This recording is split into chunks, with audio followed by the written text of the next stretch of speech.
السلام عليكم ورحمة الله وبركاته. معاكم مس رندا حسن ومعانا طلاب الصف الأول إعدادي، وهنعمل استراتيجية جميلة جدا اسمها استراتيجية ساعي البريد. هنشوف مين ساعي البريد معانا النهاردة.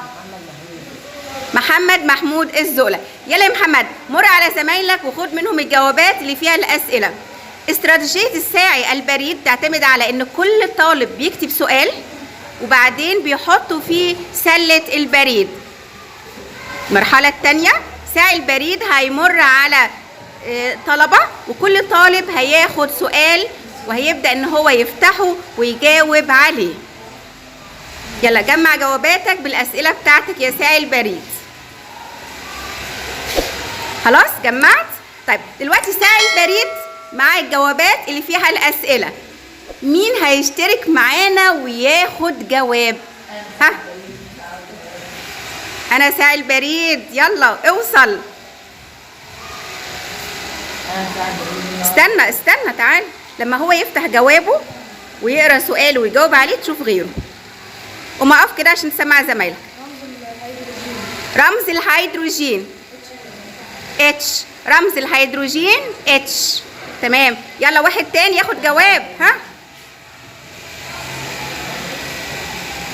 علي صوتك، اقرا الجواب والسؤال وعلي صوتك.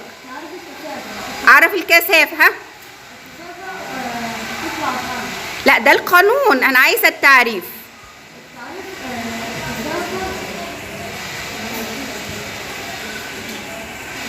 ها مين عارف التعريف؟ تعريف الكثافة. ها قوم يا محمد. برافو عليك. كتلة وحدة الحجم من المادة أو كتلة 1 سنتيمتر مكعب من المادة. يلا ساعي البريد ادي جواب لحد تاني. ها مين يا شباب؟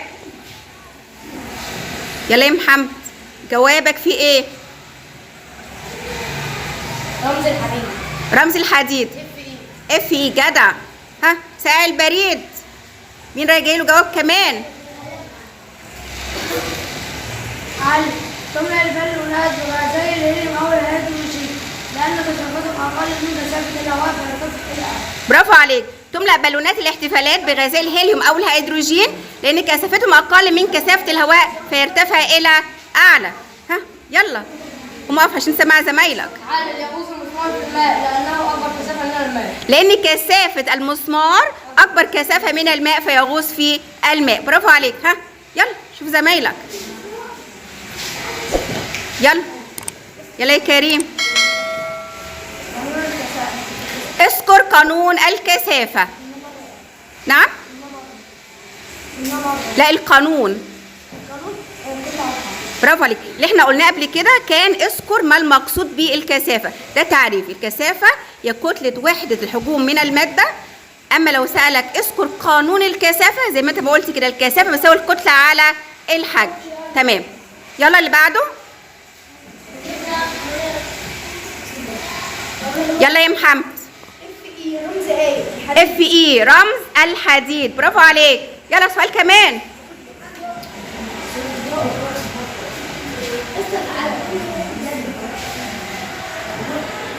ما هي المواد التي لا تلين بالتسخين؟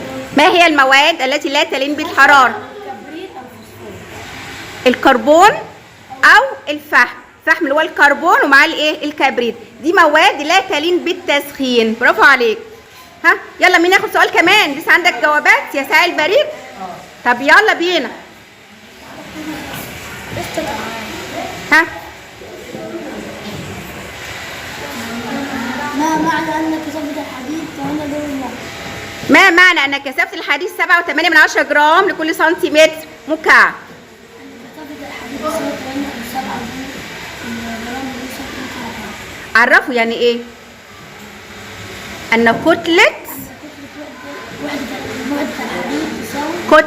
وحدة الحجم من الحديد هتساوي 7.8 جرام. عشان انا بادئه بكتلة، ان كتلة وحدة الحجم من الحديد بتساوي 7.8 جرام. يلا يا ساعي البريد. ها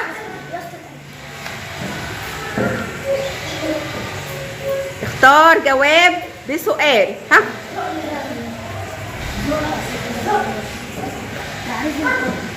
عرف الايه؟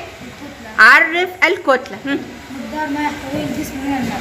برافو عليك، مقدار ما يحتويه الجسم من ماده. يلا يا سعيد البريد، خلصت ولا لسه معاك جوابات؟ لسه؟ طب يلا علي صوتك يا محمد. علل يقوم الصناع بسبب المعادن لأنها دليل التسخين. لا، يقوم الصناع بصهر المعادن. ليه؟ هي محمد لسهولة تشكيلها وصنع السبائك، مثل سبيكة النيكل الكروم المستخدمة في ملفات التسخين، وسبيكة النحاس والذهب المستخدمة في الحلي. يلا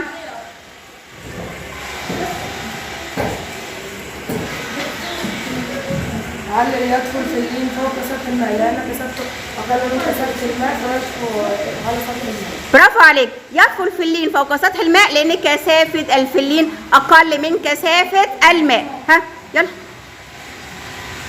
يلا يا محمد، قوم اقف كده وعلي صوتك. تطلق أعمدة الإنارة بالبوية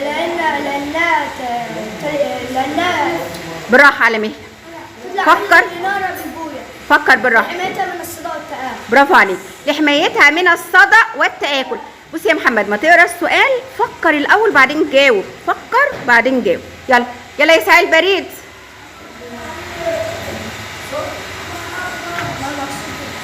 ما المقصود بالحجم؟ وعرف الحجم.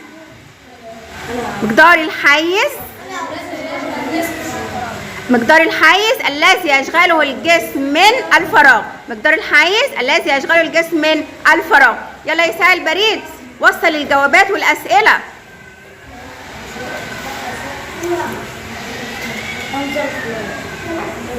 اعلي صوتك. رمز الفلور اف. برافو عليك، معاك لسه جوابات؟ يلا بينا كمل.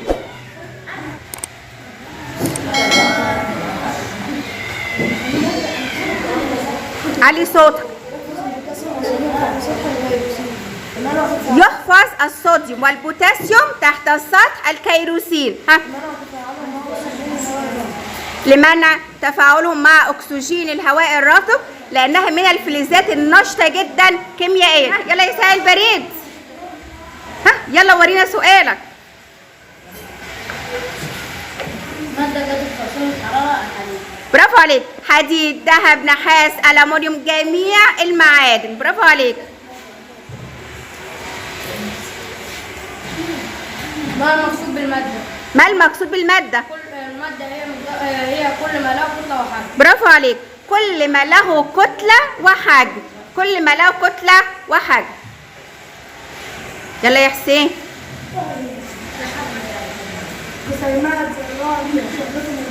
مش سامعة. جسيمات ذات شحنة موجبة، دي موجودة داخل النواة، اللي هي ايه؟ برافو عليك، البروتونات.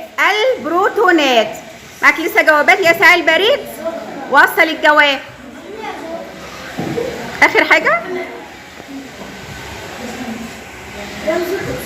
رمز الأكسجين او. برافو عليك. طبعا الاستراتيجية جميلة جدا انتوا عملتوها، متشكرة ليكم جدا، ونشجع بعض بسباعية. ابتدي.